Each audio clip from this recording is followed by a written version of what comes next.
उत्तराखंड में चारधाम यात्रा शुरू हो चुकी है और बड़ी संख्या में देश भर से श्रद्धालु चारों धामों में दर्शन के लिए पहुंच रहे हैं। अगर अभी तक की बात करें तो रिकॉर्ड स्तर पर अभी तक ऑनलाइन रजिस्ट्रेशन हो चुके हैं। फिलहाल तो जो ऑफलाइन रजिस्ट्रेशन जिन लोगों ने किया था उन लोगों को भी भेजा जा रहा है और पूरा कोशिश की जा रही है कि सभी को सुगम दर्शन चारों धामों में कराए जा सके। अब आज का जो वीडियो है वो वीडियो है, कुछ लोग सोशल मीडिया पर लगातार इस तरह से कहते हुए नजर आ रहे हैं कि बहुत ज्यादा भीड़ आ रही है, ये भीड़ क्यों आ रही है, इनकी हमें जरूरत नहीं है। आखिर इनकी जरूरत किसे नहीं है? सवाल खड़ा होता है किसे नहीं है? क्या आपको नहीं है, मुझे नहीं है, हो सकता हमें ना हो, लेकिन आप उस प्रदेश के बारे में सोचिए जिस प्रदेश में चारधाम यात्रा को रीढ़ की हड्डी माना जाता है। कहा जाता है कि रीढ़ की हड्डी है। 6 महीने चारधाम यात्रा चलती है और जो लाखों श्रद्धालु पहुंचते हैं उनसे इतनी आमदनी होती है कि बाकी 6 महीने जो भी उस यात्रा से जुड़े हुए हैं उन्हें लाभ मिलता है, वो अच्छे से अपना परिवार चला पाते हैं। तो ये कहना कितना उचित है कि ये भीड़ है? मैं अगर कहूं तो बिल्कुल ये भीड़ नहीं है, श्रद्धालु हैं जो आपके बुलाने पे नहीं आ रहे हैं। आप उन्हें उनके घर पर जाके इन्विटेशन नहीं देते हैं कि आप आइए, वो अपनी मर्जी से आते हैं। इसी तरह से अन्य प्रदेशों में भी यात्राएं होती हैं और हमारे प्रदेश में भी यात्रा होती है। हिमालय क्षेत्र है, अगर देखा जाए तो श्रद्धालुओं की संख्या बहुत ज्यादा हो जाती है और जाम लग जाता है, श्रद्धालुओं को संभालना मुश्किल हो जाता है और ये सब होगा ही। तो इसमें ऐसा नहीं है कि हम ये कहना शुरू कर दें कि ये क्यों आ रहे हैं, इतनी भीड़ को नहीं आना चाहिए, ये कहना बिल्कुल गलत है। सबसे बड़ी बात यह है कि चारधाम यात्रा से जो परिवार जुड़े हुए हैं, हमारे प्रदेश की सरकार जुड़ी हुई है, सोचिए वो जो 6 महीने यात्रा होती है उस पर कितने निर्भर। अब एक छोटा सा अंदाजा लगा लीजिए, एक छोटा सा ढाबा वाला जो कि 6 महीने जब यात्रा नहीं चलती है उस समय जब वो अपना ढाबा चलाता है तो वो मुश्किल से पूरे 6 महीने में कुछ 100 लोग उसके ढाबे में आते हैं और खाते हैं। बाकी के 6 महीने की अगर बात करें जिस समय चारधाम यात्रा चलती है तो वो इतना कमाता है कि जिस समय यात्रा नहीं चलती है उस समय भी वो अच्छे से अपने परिवार को पाल लेता है। ये एक ढाबे वाले की बात रही।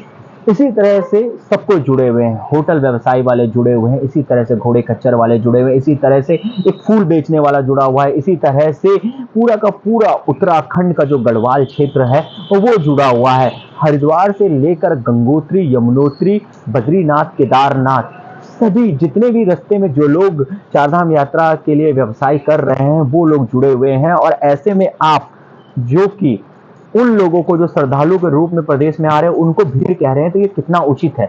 उनको भीड़ कहना हमें बंद करना पड़ेगा। वो भीड़ नहीं है, वो श्रद्धालु है, उनकी इज्जत जरूर कीजिए। हाँ, अगर वो कुछ कहते हैं ऐसा जो आपको लगता है कि ये नहीं करना चाहिए तो उन्हें समझाइए, उन्हें समझाना पड़ेगा।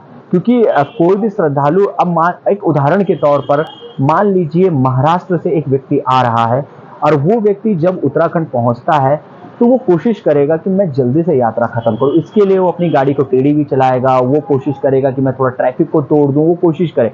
हमें उसे समझाना पड़ेगा कि ऐसे में और आपको समय लगेगा, पर आप ऐसे में उनके साथ दुर्व्यवहार करें वो बिल्कुल सही नहीं है। और ये वीडियो क्योंकि बाकी अन्य प्रदेशों को लोग भी देखेंगे, आप भी ये समझिए कि अगर आप लोग आते हैं क्योंकि आप हमारे लिए अतिथि हैं, अतिथि देवो भव हैं, तो आप लोग जब आते हैं तो थोड़ा सा अगर आपको कोई कह दे तो आप उसमें नाराजगी ना हो। आप भी समझिए कि एक प्रदेश है, जो प्रदेश इतना बड़ा प्रदेश नहीं है और एकाएक जब इतनी सारे श्रद्धालु आ जाते हैं तो उन्हें संभालना भी आसान नहीं होता। तो आप थोड़ा सा कॉपरेट करेंगे तो मिलकर आगे बढ़ेंगे। ऐसे में बस मैं यही कहूंगा कि चारधाम यात्रा चल रही है रिकॉर्ड स्तर पर। अभी तक अगर देखें तो रजिस्ट्रेशन हो रखे हैं, जिसमें ऑनलाइन रजिस्ट्रेशन ज़्यादातर शामिल है क्योंकि ऑफलाइन रजिस्ट्रेशन 31 जो है मई तक के लिए फिलहाल बंद कर दिए गए हैं। और पूर्व में जो ऑफलाइन रजिस्ट्रेशन हुए थे उनको पूरा उन श्रद्धालुओं को भेजा जा रहा है, उनका दर्शन लगातार करवाए जा रहे हैं। बस यही कहना चाहूंगा कि आप लोग श्रद्धालुओं को भीड़ कहना बंद करिए और इज्जत कीजिए, क्योंकि इन्हीं से रीढ़ की हड्डी, ऐसे ही उत्तराखंड को नहीं कहा जाता है, इन्हीं से कई लोगों के, कई हजार लोगों के परिवार पलते हैं और प्रदेश को भी इससे बहुत लाभ होता है। और सबसे बड़ी बात है, ये देवभूमि है। भगवान शंकर जो खुद विराजमान है यहाँ पर केदारनाथ के रूप में, भगवान बद्री विशाल जो यहाँ पर विराजमान है, माँ गंगोत्री का यहाँ पर उद्गम है, इसके साथ ही यमुनोत्री माँ है। तो ये हमारे लिए एक बहुत अच्छी चीज है और हम इसको जो है हमें समझना पड़ेगा और जो श्रद्धालु आ रहे हैं उनकी इज्जत करनी पड़ेगी।